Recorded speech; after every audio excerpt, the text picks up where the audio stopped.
अस्सलाम वालेकुम। Programme capital view के साथ मैं हूं नाहिद चौधरी। नाज़रीन, प्रोग्राम के आगाज़ में ही हम बात करेंगे योम सोग आज हम मना रहे हैं। यूनान कश्ती हादसे के हवाले से हमने बात करनी है। बड़ा ही इस वक्त पूरी कौम गमज़दा है और ये जो वाक़या पेश आया है यकीनन बहुत सोगवारियत अपने अंदर लिए हुए है और इसके हवाले से जितनी भी ताज़ियत उन फैमिलीज़ के साथ करें, उन मुतासरा ख़ानदानों के साथ करें, वो कम है जिनके जवान बच्चे जो हैं वो इसमें अपनी ज़िंदगी गंवा बैठे हैं। और ये पहला वाक़या नहीं है, इससे पहले भी कई इस किस्म के वाक़यात होते रहते हैं। अभी कुछ 1 महीने लगभग उससे पहले भी ये ख़बर आई थी कि जिसमें ऐसा ही वाक़या हुआ था। अब जो वाक़या है इसमें एक बड़ी तादाद है जो इंटरनेशनल मीडिया भी रिपोर्ट कर रहा है, यूएन की तरफ से भी जो रिपोर्ट्स आ रही हैं इसमें सैकड़ों लोग शामिल हैं। 400 से ज़ायद लोगों के हवाले से बात की जा रही है कि जो इसमें थे और इसमें पाकिस्तानियों की भी एक बड़ी तादाद थी। कुछ इत्तलात ये आ रही थी कि उनको कश्ती के निचले हिस्से में रखा गया था। और वैसे भी ह्यूमन ट्रैफिकिंग जब होती है, जब इस किस्म के मामलात होते हैं, एजेंट्स जिस तरह से डील करते हैं वो बड़े खौफनाक किस्म की तफसीलात जो हैं वो इस वक्त आ रही हैं। तकरीबन 22-23 लाख 24-25 लाख देकर एक नौजवान अगर मुल्क से जाता है और अपने बेहतर मुस्तकबिल के लिए, अपनी बेहतर ज़िंदगी के लिए, अपनी पूरी फैमिली के लिए वो सोचता है, लेकिन उसके बाद फिर जब इस किस्म का सलूक होता है और वो अपनी जान से हाथ धो बैठते हैं, यकीनन ये एक बड़ी खौफनाक और गमज़दा कर देने वाली चीज़ है। वज़ीर आज़म साहब ने इस वाक़े की तहकीकात के लिए 4 रुकनी कमेटी भी तश्कील दे दी है और तमाम हक़ाइक़ जो हैं वो जमा किए जाएंगे। आज भी हमने देखा कि पूरा पार्लिमान भी गमज़दा था। वज़ीर आज़म साहब ने भी इसके हवाले से फ़ौरी तौर पर नोटिस भी लिया और उन्होंने कहा कि हम बहुत गमज़दा हैं इस सारी सूरत हाल में और हम कोशिश करेंगे कि तमाम तरह हक़ाइक़ को हम जमा करें। और इस हवाले से जो फ़ौरी तौर पर हमने देखा इक़दाम किए गए, उसके नतीजे में कुछ एजेंट्स को गिरफ़्तार भी किया गया है और बाकी भी बहुत सारे लोग जो हैं उनके बारे में तहकीकात की जा रही हैं और मुतवक्को है कि उनको भी गिरफ़्तार किया जाएगा। बहरहाल ये गैर कानूनी तरीके से कश्ती जो है वो जा रही थी, यूरोप में जाना चाहते थे ये नौजवान पाकिस्तान से, और जो पहले हमेशा से रूट इस्तेमाल होता है यूनान से लिबिया, लिबिया से इटली और फिर यूरोप के दीगर ममालिक में ये नौजवान जाते हैं और वहाँ पर सेटल हो जाते हैं। ये भी उसी तरह का वाक़या पेश आया है। इसके हवाले से हम बात करेंगे कि ये सिलसिला किस तरह से मुस्तकिल बुनियादों पर रोका जा सकता है, इसके हवाले से क्या इक़दाम किए जा सकते हैं। ताज़ियत अपनी जगह, दुख अपनी जगह, अफसोस अपनी जगह, लेकिन अब आगे करना क्या है, क्योंकि ये जैसे मैंने पहले कहा कि पहला वाक़या नहीं है, कई वाक़यात इस तरह के होते हैं। इन वाक़यात को हमने रोकना कैसे है, अपने मुल्क में किस तरह से सहूलियात अपने नौजवानों को हमने प्रोवाइड करनी है, कैसे एक रोशन और बेहतर मुस्तकबिल हम उनको दे सकते हैं ताकि उनको इस तरह से इस गैर कानूनी तरीके से मुल्क से बाहर ना जाना पड़े। इन तमाम तर हवालों से हम बात करेंगे और इस वक्त जैसे मैंने पहले कहा कि एक कमेटी भी तश्कील दे दी गई है। इसी पे ज़रा हम थोड़ी सी बात कर लेते हैं, गवर्नमेंट क्या इक़दाम कर रही है। हुसैन तूरी साहब जो हैं वो इस वक्त मेरे साथ मौजूद हैं, विफाकी वज़ीर बराए समंदर पार, पाकिस्तानी और इंसानी वसाइल। अस्सलाम वालेकुम सर। वालेकुम सलाम। सर, सबसे पहले तो मैं ये जानना चाहूँगी कि चूँकि गवर्नमेंट ने कमेटी भी बनाई है और आप इस मिनिस्ट्री की ज़ाहिरा वजारत भी आपके पास है, तो मुझे बताइएगा कि यूनान के जो हुकाम हैं उनके साथ आप यकीनन राब्ते में भी होंगे। इस वक्त क्या इन्फॉर्मेशन है आपके पास, क्या तफसीलात हैं, कितने लोग जाम बहक हो गए हैं इस कश्ती के डूबने से, और जो जिंदा बचे हैं वो लोग कहाँ हैं, ज़रा हमें पहले ये बता दीजिएगा। इस तरह ना कि बिल्कुल भी मतलब कि हम पुरजोर मजम्मत भी करते हैं कि जिस तरीके से इलीगल लोग जो है ना बाहर मुल्कों में जाते हैं या कोई तो मतलब है कि हमारे जितनी एयरपोर्ट्स है उनसे होके चले जाते हैं और मुख्तलिफ हमारे जिन कंट्री के साथ हमारे एग्रीमेंट है विजिट वीजा लगा के, और फिर उसके बाद जो है ना मुख्तलिफ हमारे तफ्तान बॉर्डर से होके चले जाते हैं। तो इसको मतलब कंट्रोल करना, एजेंटों के खिलाफ कार्रवाई करना, ये भी हुकूमत की जिम्मेदारी है। क्योंकि इसमें अगर आप देखें एक फिगर आ रही है कि 300 प्लस लोग हैं और उसमें जो है ना लापता है, और तकरीबन अगर आप मतलब इंटरनेशनल मीडिया को अगर देखें तो वो कह रहा है कि 400 से ज्यादा लोग जो है लापता है जी। तो उसमें अभी तक जो फिगर आ रही है उसमें यह है कि कम अज कम 12 लोग जो है ना पाकिस्तानी और वो जिंदा है और उसमें 2 जख्मी है और 10 के हालात बेहतर है। और उसके अलावा जो वही फिगर है जो मतलब कल परसों जो अभी नया अपडेट जो है ना वो अभी तक ना हमारे पास है ना मतलब एम्बेसी ने हमें दिया है। तो इस प्रोसेस पे कम से कम महीने से ज्यादा टाइम लगेगा, क्योंकि अभी डीएनए करना है, लोगों को ढूंढना है। इसमें तकरीबन जो है ना 400 पाकिस्तानी बता रहे हैं, 200 मिस्री बशिंदी बता रहे हैं, 150 सीरियन बता रहे हैं। तो ये इसके पे कम से कम मोर देन 750 लोग जो है ना वो डाल जाए, तो इस पे टाइम लगेगा।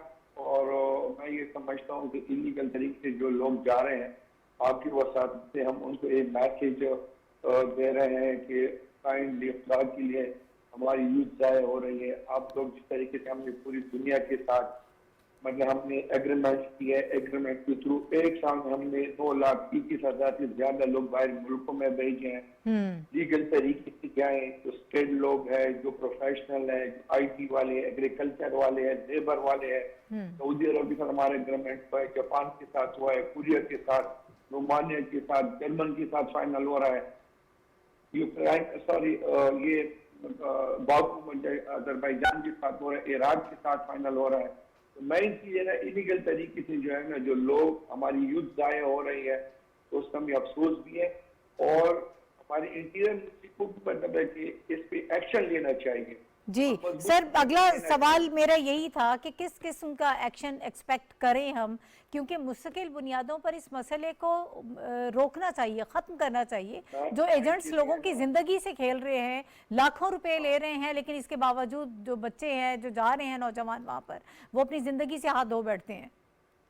मेन चीज है ना कि इनके खिलाफ इसलिए एक्शन लेना चाहिए कि हमारे मतलब कि जितने भी लोग जो इलीगल तरीके से जा रहे हैं, कहाँ से जा रहे हैं, या तो एयरपोर्टों से निकल रहे हैं, या तो मतलब तफ्तान बॉर्डर से निकल रहे हैं, या तो मतलब है कि ज़ायरीन के नाम पे जो है ना इराक और मुख्तलिफ कंट्रीज पे जा रहे हैं, या उम्र के नाम पे जा रहे हैं, जो ओवर स्टे करके इलीगल हो जाते हैं।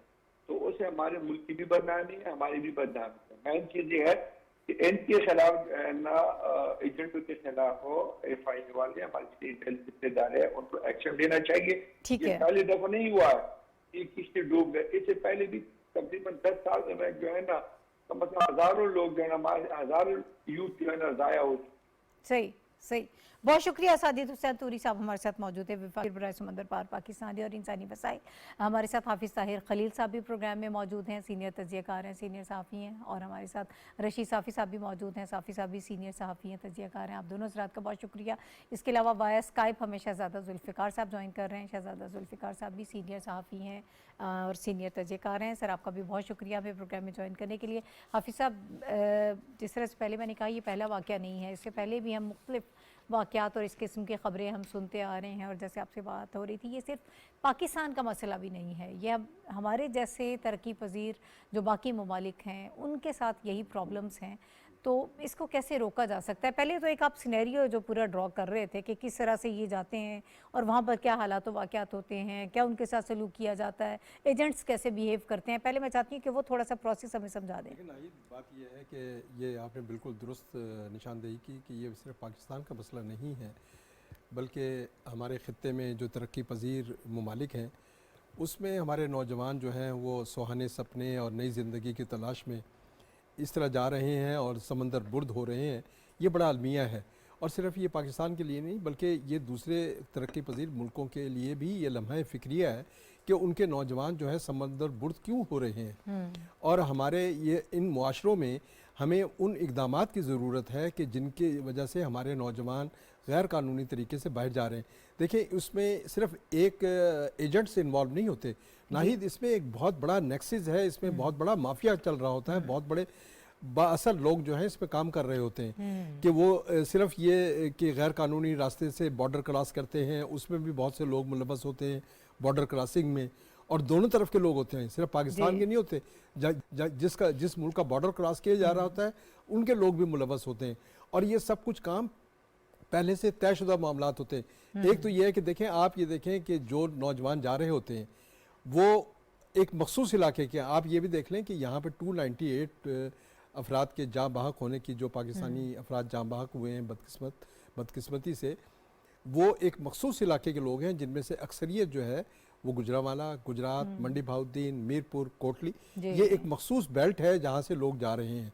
तो इसमें अगर हम देखें तो इसमें दो बातें हमें नज़र आती हैं। एक तो ये है कि यहाँ तालीम की कमी नौजवानों में, और दूसरा ये है कि वहाँ रोज़गार के मौक़ों की कमी, कि हमें ये एक पॉलिटिकल जो है विल लानी चाहिए उन इलाकों में कि नौजवान जो है वो गुर्बत से भी निकले और उस तरफ। और फिर दूसरा ये है कि वहाँ पर एक दौड़ शुरू हुई है मुआशरे में कि जो लोग बाहर गए हुए हैं वो बड़े खूबसूरत मकानात बना रहे हैं, उनके साथ एक छोटी कुटिया है जहाँ पर जो है नाने जबी भी मैसर और इस नहीं पूरी होता। बेल्ट में बहुत तो सारे ये लोग बाहर महरूमियाँ हैं, ममालिक में रहते हैं, ये यूरोप में, महरूमियाँ हैं जो स्पेशली। नौजवानों को घसीटती हैं, सुहाने ख्वाब लेकर बाहर जाते हैं।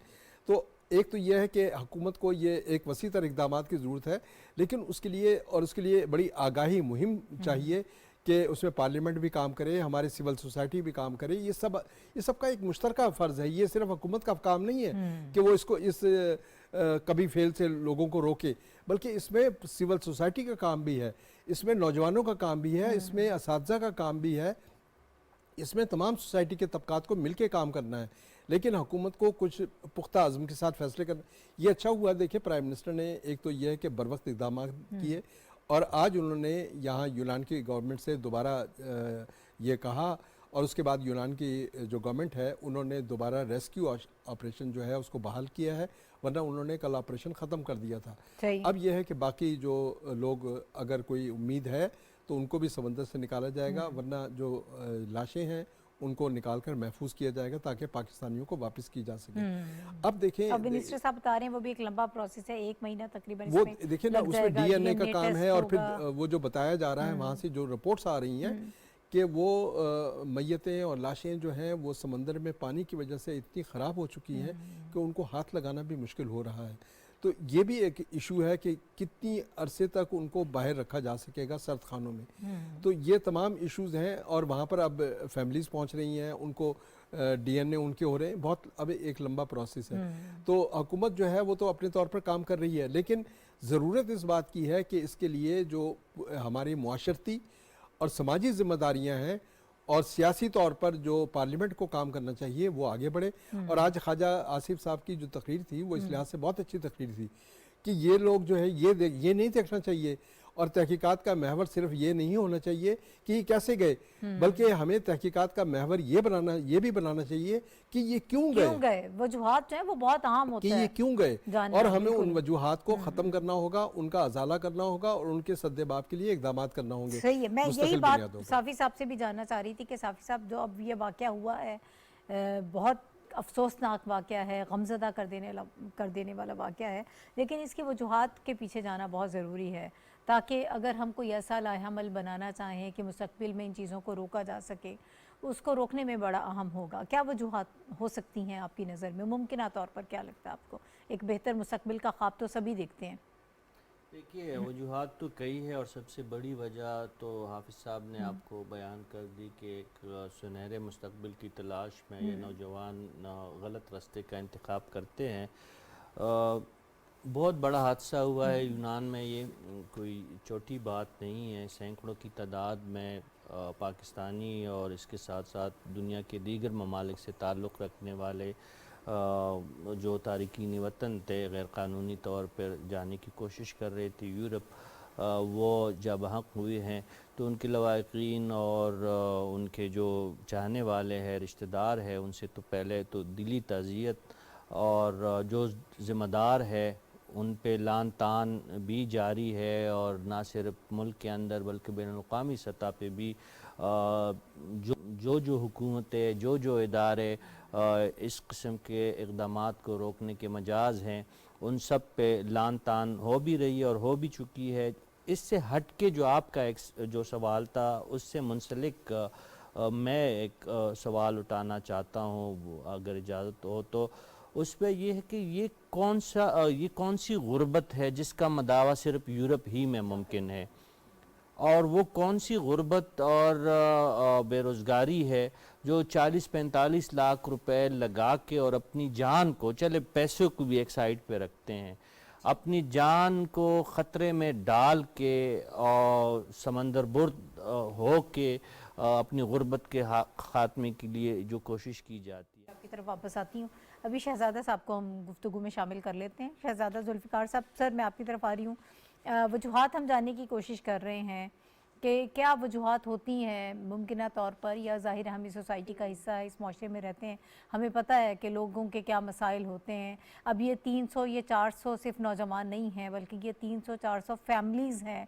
ये उतनी कहानियाँ हैं हमारे माशरे की जो इस वक्त हम देख रहे हैं कि जो पूरी फैमिलीज़ इससे मुतासिर होंगी। तो सर क्यों इस किस्म के रास्ते का इंतखाब किया जाता है? फिर वो जो जिनको अब गिरफ़्तार किया जा रहा है, लाखों रुपए भी आपसे बटोर लेते हैं, लेकिन इसके बावजूद एक तो ये है कि वो नौजवान उस मंजिल तक पहुंच नहीं पाते, वो कहीं और पहुंच जाते हैं और ऐसी दर्दनाक किस्म की मौत। देखिए, मैं तो बहुत कवर करता रहा हूँ, मैं लिखता भी रहा हूँ। ये सारे नौजवान जो हैं, तकरीबन तकरीबन 80% नौजवान जाते हैं बलूचिस्तान से ही।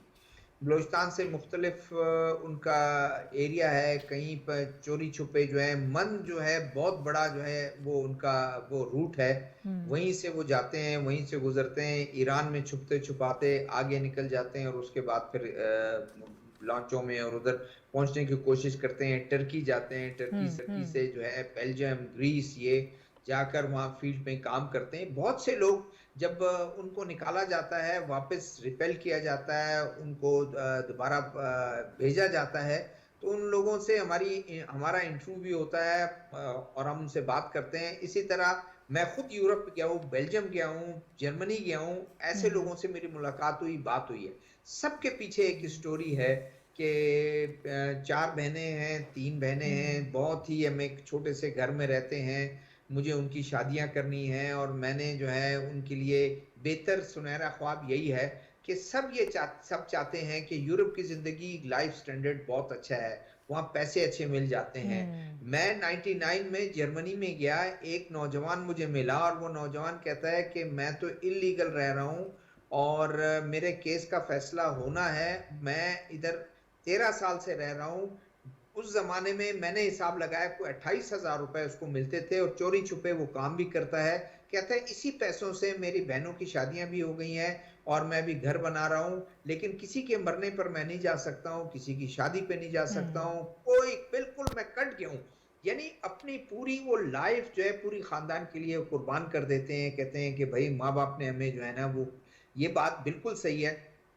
अच्छा, फिर आप ये देखें कि हज़ारा बिरादरी के काफ़ी लोग यहाँ से गए हैं, ख़वातीन, बच्चे। एक शिप डूब गया था कुछ 5-6 साल पहले। अभी कुछ लास्ट ईयर आपने देखा कि एक शिप जो है वो इटली के करीब जो है वो डूब गया, जिसमें एक वो फुटबॉल की जी खिलाड़ी, बिल्कुल। हॉकी की खिलाड़ी थी, हॉकी। वो उसकी विक्टिम थी। तो ये एक सुनहरा ख्वाब उनका होता है। वो चाहते हैं कि मैं पूरी फैमिली को मैं कुर्बानी दे दूंगा, पूरी फैमिली को मैं इस गुर्बत से निकालूंगा। अच्छा, और दूसरा आप ये देखें, शायद वो बताते हैं जब वापस आते हैं, किसी को गोलियां लगी होती हैं, वो बॉर्डर पे जा रहे होते हैं, उस ईरान और टर्की के बॉर्डर पे गोलियां लगी होती हैं, मर आ जाते हैं। हमारे पास तो वीडियो ऐसे आई हैं कि वो पकड़ लेते हैं उनको, वो फिर उनको धकेलने के लिए, पीछे धकेलने के लिए बड़ा जुल्म भी करते हैं।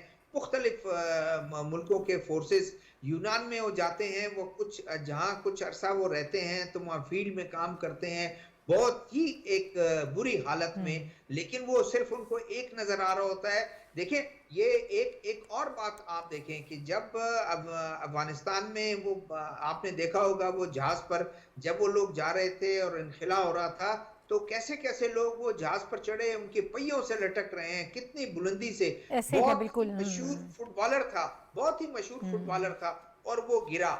आज भी आप देख रहे हैं कि अफगानिस्तान के बहुत से ऐसे लोग इस्लामाबाद में रह रहे हैं और गेस्ट हाउसेस में रह रहे हैं और वो वेट कर रहे हैं किस तरीके से वो जाएं।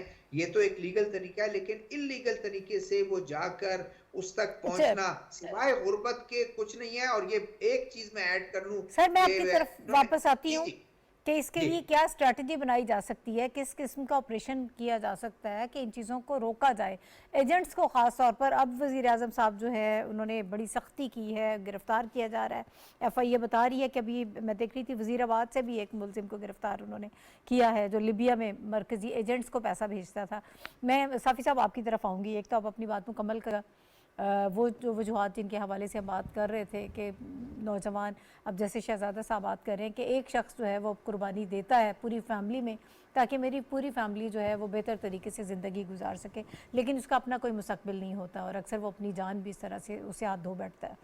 हम किस तरह से रोक सकते हैं इन चीज़ों को? देखिए, अगर अच्छे मकसद के लिए भी अगर आप गलत रास्ते का इंतखाब करते हैं तो उसका अंजाम यही हो होता सकता है है। जो यूनान में हुआ।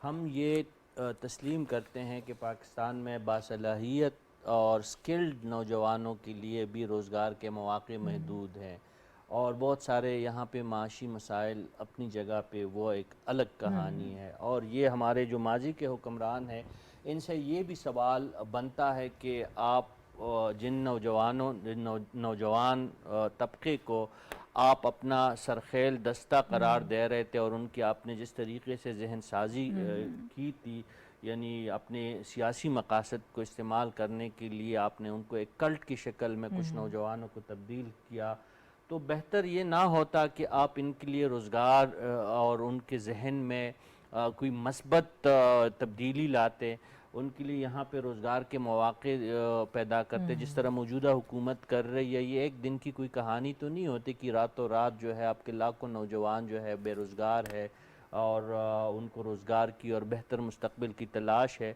लेकिन आपके पास तो खैबर पख्तूनख्वा में 11-12 साल आपने गुजारे और यहाँ पे भी तकरीबन 4 साल आपने गुजारे, तो आपने नौजवानों के लिए उस वक्त क्या किया? और मैं इस थ्योरी से भी मुत्तफ़िक़ नहीं हूँ कि ये सारी चीज़ें गुर्बत के नतीजे हैं। गुर्बत उसमें एक अंसर ज़रूर है, लेकिन ये लोग जो मैं पहले बता रहा था कि 20, 25, 30 लाख रुपए जो देने का इस्तात जो नौजवान रखता है या जो फैमिली रखती यानी है, इतना बड़ा रिस्क जो ले सकता है, तो और जो जान इतना भी बड़ा और रिस्क भी इतने पैसे लेके भी तो आप इकट्ठे यहाँ कर रहे पे हैं। आप पाकिस्तान में भी आप अगर चाहे तो बहुत कुछ अपना रोजगार सकते हैं शुरू कर आप। सकते हैं, अपने स्किल को बेहतर कर सकते हैं। वो एक लॉन्ग टर्म एक वो रास्ता थोड़ा सा कठिन और मुश्किल होता है, लेकिन आप जिन वालिदैन और जिस ख़ानदान की खुशियों के लिए गए हैं, आज उन घरों पे क्या मातम है और वहाँ उनके दिल पे क्या गुजर रहे, जिस बहन के को सुहागन बनाने के लिए आप निकले थे घर से, उन बहनों के आज उनकी हालत जाके देख के, जिन वालिदैन का जो बुढ़ापे का सहारा बनने के लिए आप घर से निकले और पता नहीं थे, कितने लोगों के अब छोटे वो- छोटे बच्चे होंगे, अब उनका families क्या पीछे बनेगा? हैं। जो फैमिली, जिस तरह आपने कहा कि जो औलाद वाले लोग इसमें गए हैं, उनका क्या बनेगा? गलत रास्ते का इंतखाब किया था, लेकिन चूंकि हमारे शहरी है, हमारा अपना खून है, ये हमारे वतन के जो मुस्तकबिल, हमें इसलिए हम शोक भी मना रहे हैं और हमारा दिल खून का आंसू उनके लिए रो रहा है। लेकिन अब ज़रूरत इस बात की है कि मुस्तकबिल में इस किस्म की जो सूरत हाल वाक़यात से हैं, बचने के लिए जब जब ऐसे वाक़यात होते हैं, FIA भी हरकत में आता है, हुकूमत भी हरकत में आती है, सिविल सोसाइटी भी जो है वो भी हरकत में आ जाती है, हम जैसे सहाफ़ी भी लिखना और बोलना शुरू कर देते हैं, लेकिन फिर खामोशी इख्तियार करते हैं और दूसरे हादसे का इंतज़ार करते हैं। बिल्कुल। अब ये मेरे ख्याल रवैया में बदलना ये पड़ेगा। रवैया बदलना पड़ेगा और इसके अलावा कोई चारा नहीं है। दुनिया भर में रिसेशन है, जिस मुल्क में ये लोग लैंड कर रहे थे, यूनान के अपने मसले हैं, जर्मनी के अपने मसले हैं, बेल्जियम के अपने मसले हैं, UK में अपनी रिसेशन है, अमेरिका में अपनी डिप्रेशन है इकानमी का, तो वो दुनिया खुद जो है उनके अपने मसाइल है। तो इंसानी बुनियादों पे उन लोगों की अखलाकी ज़िम्मेदारी बनती है, जिस तरह ख्वाजा आसिफ साहब ने फ्लोर ऑफ द हाउस आज कहा कि यूनान की इसमें शायद कोई कोताही हो सकती है, जो उनका कोस्ट गार्ड है या जो उनकी समुद्री फोर्सेस है, उसकी भी ज़रूर तहकीकात होनी चाहिए। और अक़वाम मुत्तहिदा के कई इदारों ने भी यूनानी रवैये पे तहफ़्फ़ुज़ात का इज़हार किया है, लेकिन उससे बढ़ के सबसे पहले हमने अपने आप को ठीक करना है, अपने घर को सीधा करना है, उसके बाद हम बिल्कुल आपने बाकी दुनिया बिल्कुल से गिला कर सही सकते हैं। पॉइंट आउट किया है साफ़ी साहब। इसी बात को हम आगे बढ़ाते हैं। मैं अपनी यही पॉइंट रखती हूँ कि हमारे सोसाइटी की, हमारे माशरे की और वालिदैन की सबसे बढ़कर जो फैमिली भेजती है अपने घर के एक फ़र्द को लाखों रुपए लगाकर, और आपको पता होता है कि आगे पता नहीं क्या बनेगा, ये वहाँ पहुँच पाएगा या हमारे पास अगर वापस आएगा, नहीं आएगा, किस हालत में आएगा, आप मेंटली प्रिपेयर होते हैं, उनकी कितनी जिम्मेदारी है? देखिए, बात यह है, आज मेरी बात हो रही थी जो प्राइम मिनिस्टर ने कमेटी बनाई है उनके चेयरमैन से भी, तो वो ख़ुद भी बता रहे थे कहेंगे जी कि हमारे सामने जो एस्पेक्ट्स आ रहे हैं जी वो ना सिर्फ ये कि एडमिनिस्ट्रेटिवली और सोसाइटी की सतह पर और इसके साथ लीगल क्या क्या अरेंजमेंट्स होने चाहिए। उसने कहा जी कि हम पूरा मामला खोल रहे हैं और इसको खोल कर इसमें देखेंगे लीकेज कहाँ हो रही है, क्योंकि इसमें देखें इसमें सिर्फ ये है कि इसमें एडमिनिस्ट्रेटिव सिर्फ एक प्रॉब्लम नहीं है कि नेक्सिस है कुछ लोगों का कि उसमें सिविल एविएशन के लोग भी मुलव्वस हो सकते हैं, उसमें एफआईए के लोग भी मुलव्वस हो सकते हैं, दीगर अदारों के लोग भी मुलव्वस हो सकते हैं और एजेंट जो हैं वो एक अलग अपना काम कर रहे होते हैं, उसमें बैरूनी ममालिक के लोग भी मुलव्वस हो सकते हैं। तो ये सारा एक नेक्सस चल रहा होता है जो ह्यूमन स्मगलिंग को मुमकिन बनाता है और इस तरह की गैर कानूनी स्मगलिंग जो है वो सिर्फ पाकिस्तान की जानिब से नहीं हो रही है, देखिए तुर्की से भी हो रही है, यूनान से भी हो रही है और इधर बांग्लादेश और इंडिया, ये सब ममालिक उसमें मुलव्वस हैं। तो इन ममालिक को भी अक़वाम मुत्तहिदा के एक चार्टर के तहत जिन्होंने हमने साइन किए हैं कि हम गैर कानूनी तारकीन वतन का जो मामला है उससे निपटेंगे और उसके लिए मौसर कानून साजी करेंगे अपने अपने मुल्क में। अब ज़रूरत इस बात की, आज प्राइम मिनिस्टर ने भी ये बात की थी कल, कि जहाँ जहाँ भी अगर कानून को सख्त बनाने की ज़रूरत है तो हम कानून को सख्त भी बनाएंगे।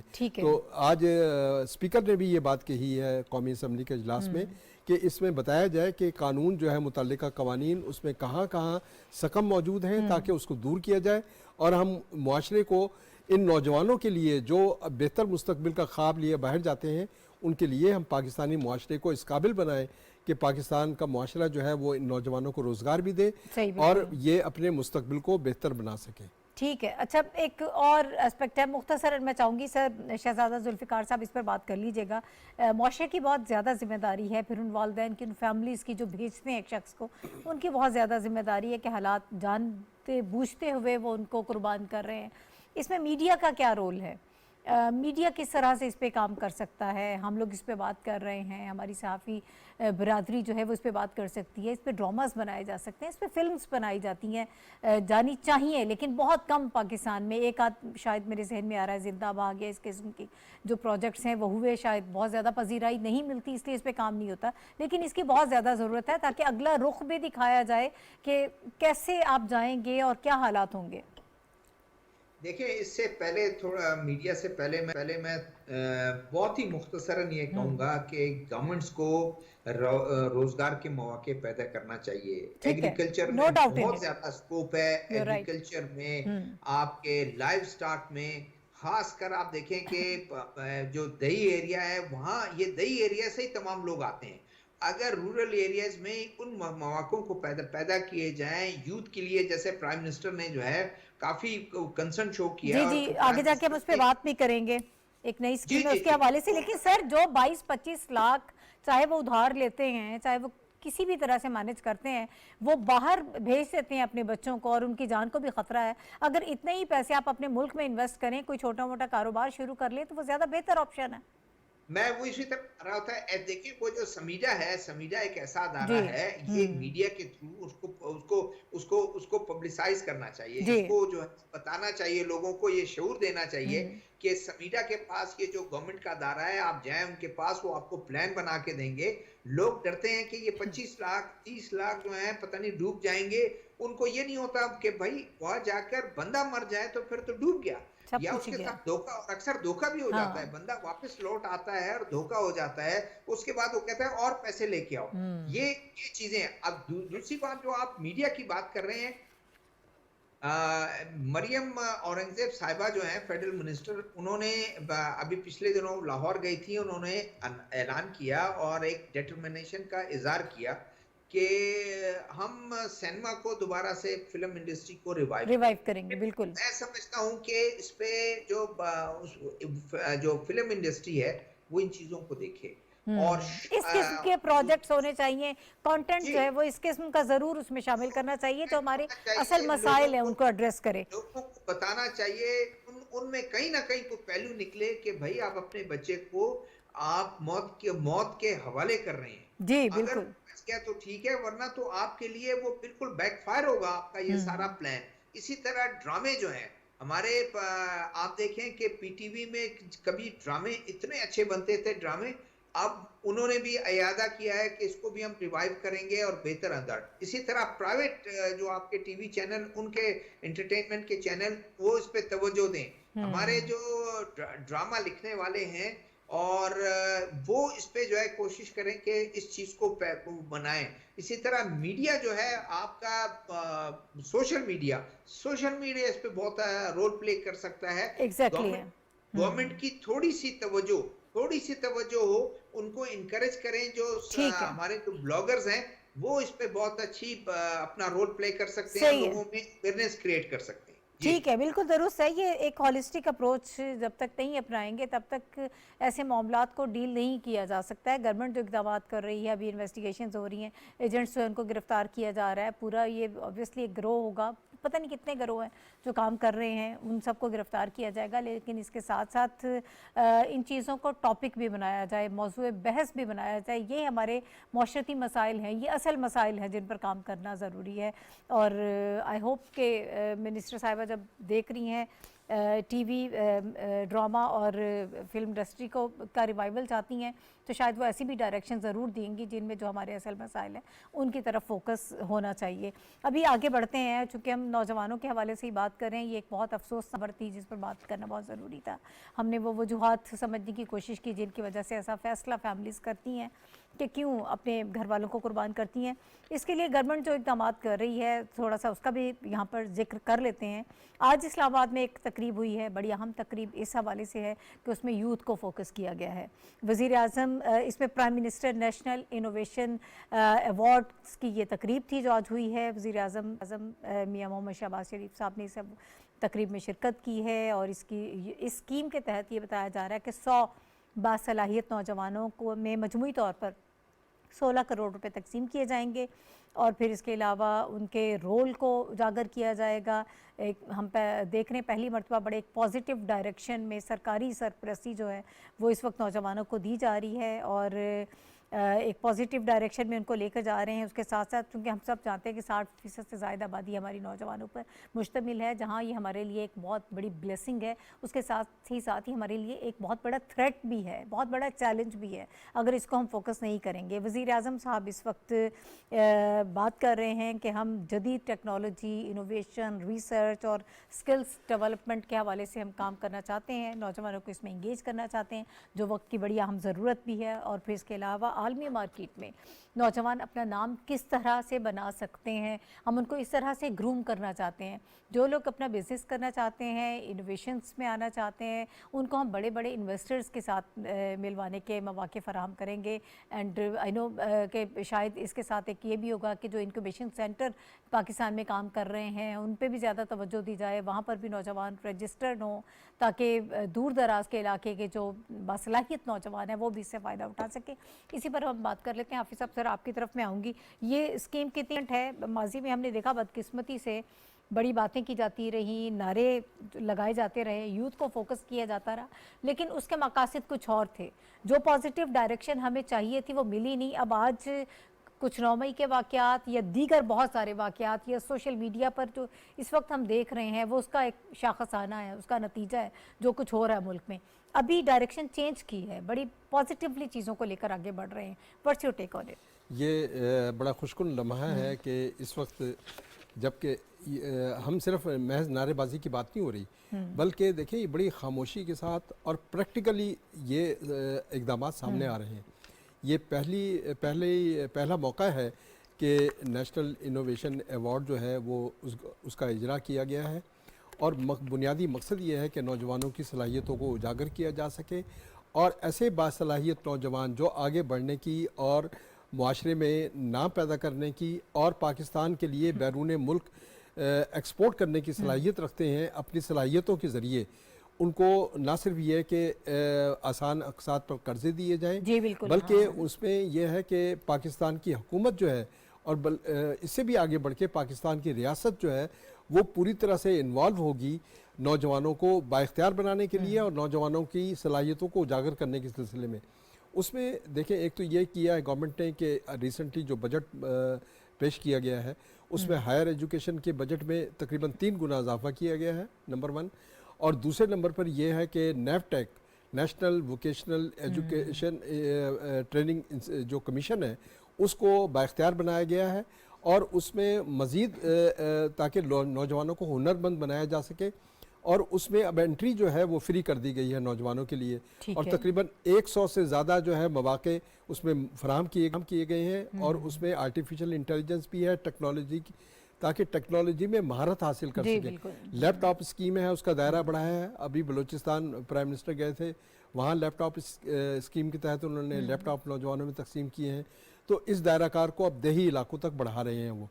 तो एक तो ये फोकस किया है, दूसरा ये है कि देही इलाकों में नौजवानों को बाइख्तियार बनाने के लिए देही मईशत और देही तरक्की के मौके फराहम किए जा रहे हैं, ताकि छोटे पैमाने पर सनतों को फ़रोग़ दिया जा सके, ठीक और है। नौजवान जो हैं वो अपने देही इलाकों से आगे बढ़ सके, और छोटी सनतों के ज़रिए वो कारोबार भी शुरू कर सके। बिल्कुल ठीक निशानदेही की शहजादा जुल्फ़िकार साहब ने, कि समीडा ने भी इस बारे में एक वसी प्रोग्राम शुरू किया है नौजवानों के हवाले से।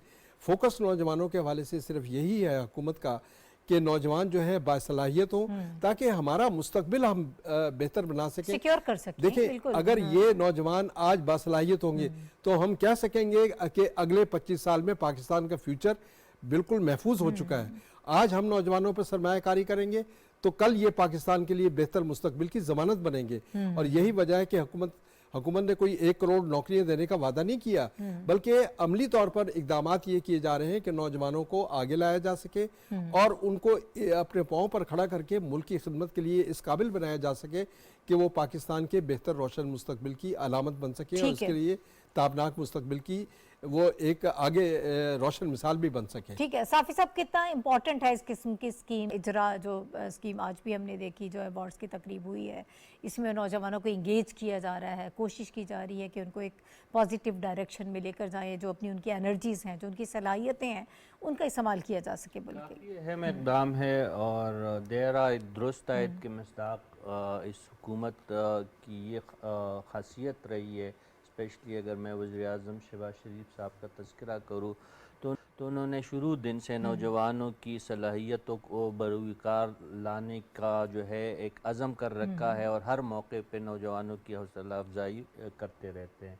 आज की तकरीब भी उसी सिलसिले की एक कड़ी थी। आप जानती है कि पाकिस्तान का नौजवान जो है वो बासलाहियत होने के साथ साथ ये बहुत इनकी वसीउल जहद किस्म की जो पॉपुलेशन है नौजवानों की, पाकिस्तान की आबादी की में 30% से 30 साल से कम उम्र की तादाद जो है वो बहुत बड़ी है दुनिया के कई ममालिक के मुकाबले में। तो हमारे नौजवानों के रुझानात भी मुख्तलिफ है, यानी वो तालीम के शोबे में, टेक्नोलॉजी के शोबे में, एंटरप्रेन्योरशिप के शोबे में, हर शोबे में जहाँ जहाँ पे भी उनको मौका मिला है तो उन्होंने अपनी सलाहियत का लोहा मनवाया है, और उन पे जो एतमाद की गई है उसका उन्होंने मस्बत जवाब दिया है। एक मिसाल जो वज़ीर-ए-आज़म साहब बार बार देते रहते हैं कि हम ना इस मुल्क में कर्जाजात हर शोबे ने और हर तबके ने हासिल किए, लेकिन हुकूमत ने नौजवानों पे जो इन्वेस्टमेंट कर्जाजात की शक्ल में की है, हैरान कुन बात यह है कि पाकिस्तानी नौजवानों ने उस कर्जे से फ़ायदा भी उठाया है, और वापसी की शरह जो है वो कोई 99% से भी ऊपर है। तो ये बहुत ही, इसको हम ये कह सकते हैं कि पाकिस्तानी नौजवान ना सिर्फ बासलाहियत है बल्कि दयानतदार भी है। इस वजह से पाकिस्तान के मुस्तकबिल को ताबनाक हम करार दे सकते हैं, लेकिन बशर्त ये कि हम नौजवानों के लिए ज़्यादा मौके पैदा करें।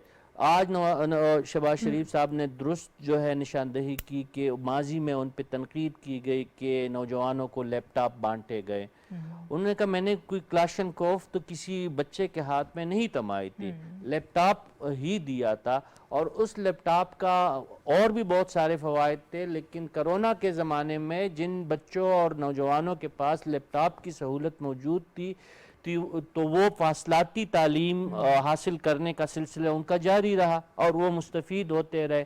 फिर ई-कॉमर्स में वो लैपटॉप कितना काम आया उन बच्चों का और उन बच्चियों को जिनको लैपटॉप मिले। तो आज उन्होंने इस बात का इरादा किया कि तनकीद लाख मेरे मुखालिफिन मुझ पे करे, मैं हर बच्चे के हाथ में लैपटॉप देखना चाहता हूँ, सही। हर बच्चे के हाथ में कलम देखना चाहता हूँ। और यही एक तरीका है कि बच्चे को टेक्नोलॉजी से और तालीम और तरबियत की जेवर से अगर हम आरास्ता करेंगे तो इस बड़ी आबादी के मसाइल को हम कंट्रोल हल कर कर सकते पाएंगे। हैं। अदरवाइज जो ठीक है। यूनान का वाक़या है, खुदा न खास्ता इस किस्म के वाक़यात होते रहेंगे। वक्त खत्म हो रहा है सर। शहजादा जुल्फिकार साहब, सर आपकी तरफ आऊंगी, आपकी राय इसी के ऊपर सर। देखिए, ये नौजवानों को ये हुकूमत काफ़ी तवज्जो दे रही है और मुस्तकबिल है ही नौजवानों का। जिस तरीके से पिछली हुकूमत ने नौजवानों को एक काम पर लगा दिया कि आप सिर्फ और सिर्फ निकल पड़ें और ये ना सोचें कि आप अपना मुस्तकबिल तबाह कर रहे हैं, और वो एक काम पर लग गए और वो उसको उसको एक्यूज करना बगैर किसी तहकीक के, बगैर किसी उसके, और पोस्ट डाल दिया बगैर तहकीक के, और उसके बाद सोशल मीडिया पे एक्टिव हो गए। आज क्या हुआ? तो मैं समझता हूँ कि ये बिल्कुल हुकूमत वक्त की जिम्मेदारी है और वो अपनी जिम्मेदारी निभा रही है कि उन्होंने एक राह पर डालने की कोशिश की।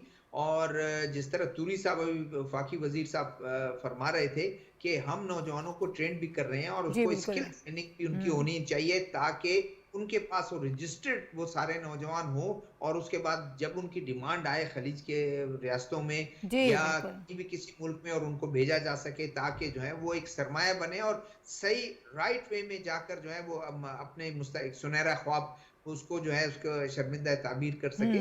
तो सही। ये वफाकी हुकूमत की जिम्मेदारी है। ठीक। सूबाई हुकूमतों को भी इसी तरह का जो है उसको रेप्लिकेट करना इसी चाहिए, पैटर्न के ताकि प्रोग्राम्स बिल्कुल होने चाहिए। बहुत शुक्रिया शहजादा जुल्फिकार साहब हमारे साथ मौजूद थे, आप खलील साहब और रशीद साफ़ी साहब हमारे साथ प्रोग्राम में मौजूद थे। आप तीनों हज़रात का बहुत शुक्रिया। नाज़रीन, नौजवानों को फोकस करना बहुत ज़रूरी है। यूनान वाला जो वाक़या है ये एक बहुत बड़ा वाक़या है, इसमें एक बहुत बड़ा सबक भी है। यकीनन बहुत सोगवार किस्म का वाक़या है, लेकिन अब इसके बाद चीज़ें सिर्फ बातों की हद तक महदूद नहीं रहनी चाहिए। इस पर हमें बार बार प्रोग्राम्स करने की ज़रूरत है, इस पर लिखने की ज़रूरत है, लोगों को सही डायरेक्शन में लेकर जाने की ज़रूरत है, ताकि इसकी हसासियत से आगाह हो सकें कि यही जो लाखों रुपए आप बर्बाद करते हैं और फिर अपने फैमिली मेम्बर्स की भी जान गंवाते हैं, यही अगर आप अपने मुल्क में इन्वेस्ट करें तो ज़्यादा बेहतर है। बहरहाल इसके लिए जो हुकूमत इक़दाम कर रही है, कमेटी बना दी गई है, वो अपनी जगह पर है, लेकिन एक मरतबा फिर हम तमाम उन मुतासरा फैमिलीज़ से अपनी जानिब से ताज़ियत का इजहार करते हैं और उनके दुख में यकीनन हम शरीक हैं और ये दुआ करते हैं कि अल्लाह पाक उनको सब्र अता फरमाए। आज के प्रोग्राम का वक्त ख़त्म हो गया। कल इंशाअल्लाह दोबारा आपसे मुलाकात होगी। अल्लाह हाफ़िज़।